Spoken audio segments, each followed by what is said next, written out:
While I slept, he vanished, along with every trace of the life we built. Our home, once warm with shared laughter and quiet routines, was stripped bare, furniture gone, photos erased. The silence in the air was deafening. It all crumbled because of one mistake, one drunken lapse at an office party that changed everything. I'm Natalie. I'm 29.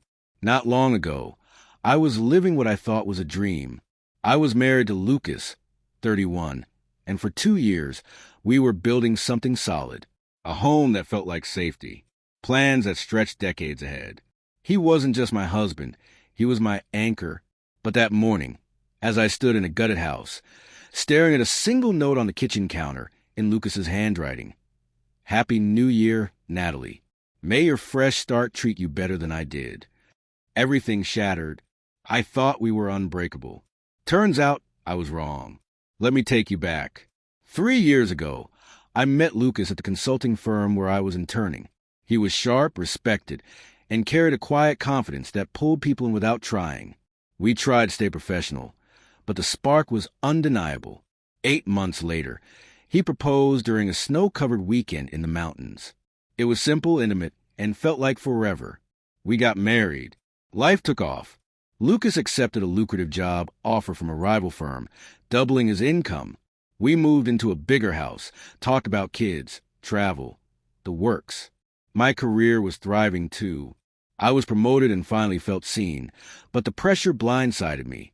Work consumed my evenings. I drank to unwind. First a glass, then two, then the bottle. Lucas noticed. He tried to help, first with kindness, then with concern. I brushed him off every time, said I had it under control. I didn't. Eventually, I hit bottom. One night, I blacked out completely. That was the moment I finally listened. I checked into rehab, took 6 months off work. It nearly broke me, but Lucas didn't leave. He held me together when I couldn't hold myself. That's the kind of man he was. When I returned to work, things shifted. I was reassigned under a new manager, Ethan Carter. Mid-40s, charming, sharp, easy to like. Lucas didn't. Said Ethan felt like trouble, that he had a manipulative streak. I laughed it off. Lucas was being jealous. I thought.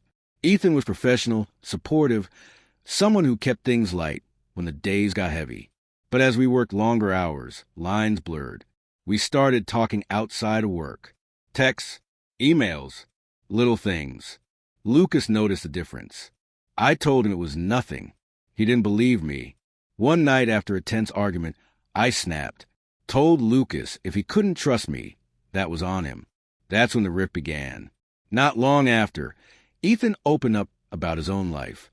We were the last ones in the office, and when he asked how I was really doing, I broke. I told him everything about Lucas, the weight I carried, the fear of failing again. Then I hugged him, and I kissed him. It was messy, emotional, wrong. We pulled away instantly, ashamed. Swore it would never happen again. Swore we'd forget it ever happened. But secrets rot the foundation. Whispers started at work. People noticed how we moved around each other. The laughter, the energy, the way our conversations lingered too long. It all made its way back to Lucas. He confronted me, demanded the truth. I lied, said it was gossip, office drama. I thought if I just buried it deep enough, we could move on. By December, I was desperate to fix things. I planned a quiet dinner at home, cooked his favorite meal. I told him I'd switch teams once the project ended. He seemed open. We agreed to reset in the new year. Clean slate. Then came the company's New Year's Eve party. Ethan suggested Lucas come, said it might help clear the air. I agreed. Maybe this would finally put everything behind us. At the party, drinks flowed. I hadn't touched alcohol in over a year, but I let myself believe one glass was harmless. It wasn't. One turned into 5. Lucas was tense, worried. I brushed him off. "It's New Year's," I said, slurring. Ethan sat beside me. I was sandwiched between them, my husband and the man I'd betrayed him with. Midnight came. I toasted. I hugged Ethan. I kissed him.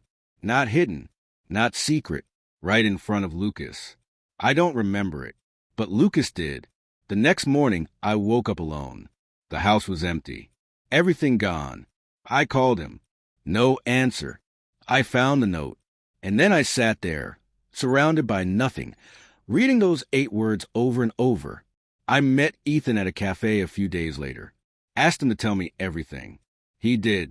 He said Lucas tried to stop me from drinking. We fought. I embarrassed him in front of his colleagues. And then I kissed Ethan again, openly. It was over the moment it happened. I sat frozen. Tears fell. All I could think about was how I had lost the only person who stood by me at my lowest, and I did it in the most careless way possible. Now, months later, I live alone. Small apartment. Quiet. No photos. No framed memories. Just silence and space. Lucas hasn't reached out. And deep down, I know he never will. I'm sober again. But this time, it's different. The emptiness isn't from missing wine. It's from missing the man who believed in me even when I didn't deserve it. Trust is fragile. It doesn't take betrayal to destroy it. Sometimes all it takes is distance, lies, and a few choices you try to excuse. If someone chooses to love you at your worst, don't give them a reason to walk away when you're finally at your best. I had that love once. I destroyed it. And now I live with the silence of knowing he deserved so much better.